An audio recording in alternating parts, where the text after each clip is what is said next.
So today I want to talk about a very dangerous and potentially destructive emotion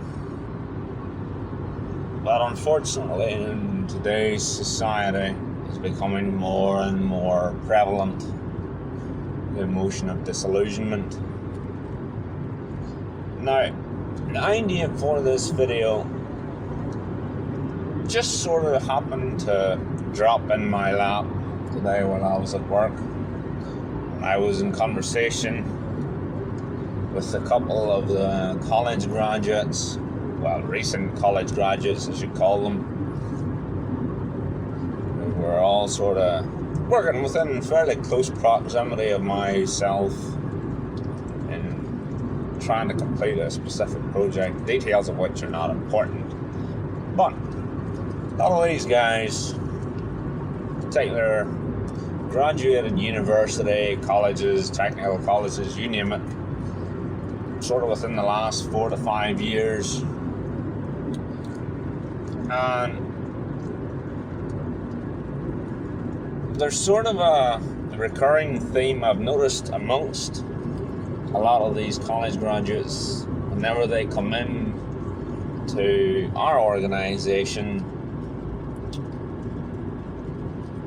Within typically 2.5 to 3 years roughly of being there, you begin to notice that a little bit of disillusionment begins to seep in, particularly amongst the males.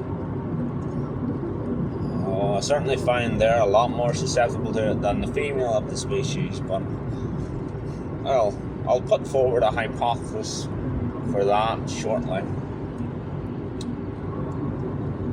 as to why that is.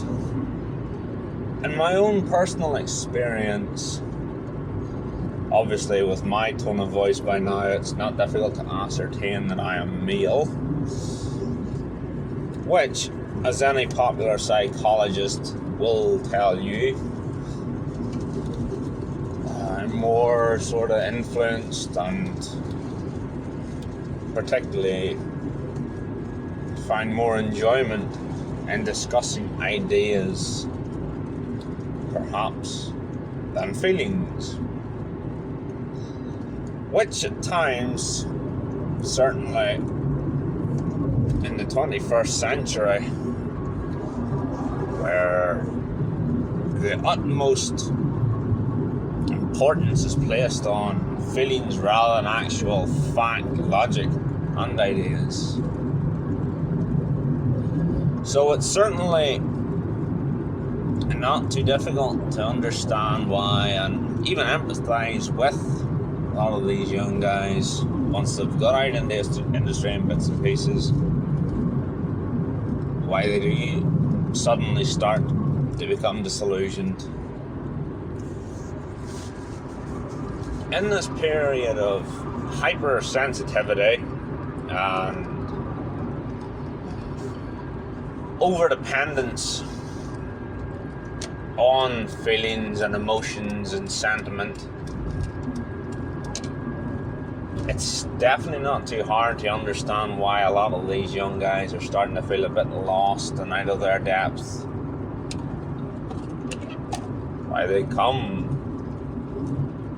to meet periods of disillusionment. And one thing I want to really stress and talk about is the importance of trying to remove it and alleviate the symptoms of it as quickly as possible. Because extended periods of disillusionment, and certainly I know this from my own experience when I was their age, which I suppose a few years ago, I'm not going to disclose how many, but the dangers of disillusionment, especially amongst young guys, disillusionment can take you down a very dark path. And to give you a bit of context on that and explain it, when I went through what they went through, when I was sort of 2 to 3 years out of college roughly and starting to seriously work in industry, and an extended period of disillusionment started to set in. During that period, started to find myself slipping down the path to bitterness.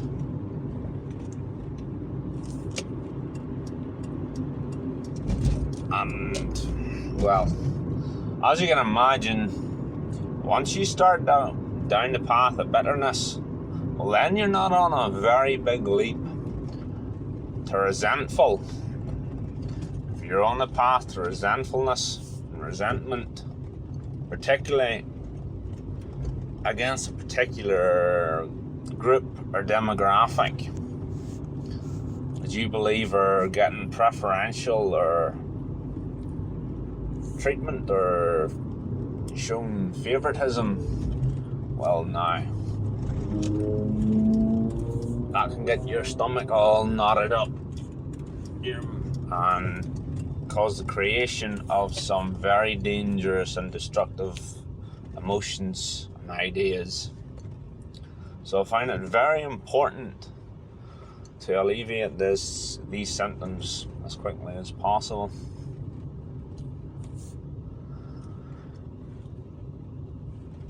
The way I found it to alleviate the symptoms, sort of the most effective way, was to contextualize, well, how would you put it? What I deemed as success. There is very limited satisfaction can be derived from politics, social media, and the way society is, how it sort of progresses on a day-to-day basis. So, to sort of overcome it, I suggest stepping back and taking perspective at the local level of those sort of closest to you, talking immediate family, colleagues, that sort of stuff, and if necessary redefine success. What I mean by that is, as I'm sure you gathered from my earlier discussions about working in this project team with younger graduates, rather than focus solely on the success of the project and derive satisfaction from that, perhaps a more beneficial line of thought, I think, is also the opportunity of networking within not even just the immediate project group, but the end users of the project. And also there's immense satisfaction can be derived by also the ability to influence your team and build them up, challenge them creatively, and help them to sort of flourish in their degrees. And I'm not saying you should be kiss ass or overtly altruistic, but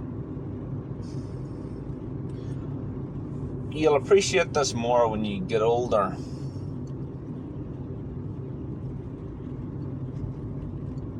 The happiest and most satisfying aspect of life is a virtuous life. If you can build people up and influence others, help them improve their own situations, and to feel generally better about themselves. In this day and age in particular, it's very difficult at times to feel that. But there is immense satisfaction and a sense of achievement can be derived from that. And you can potentially offset any harm or destruction that can be caused by them if they themselves are on a path of disillusionment, bitterness and resentfulness. Very few people in their lifetime will change the world. But on a local level, if everybody does their part, well, it's just amazing kinds of improvements that can be achieved. Anyway, I'll leave it there for now. Thank you for listening.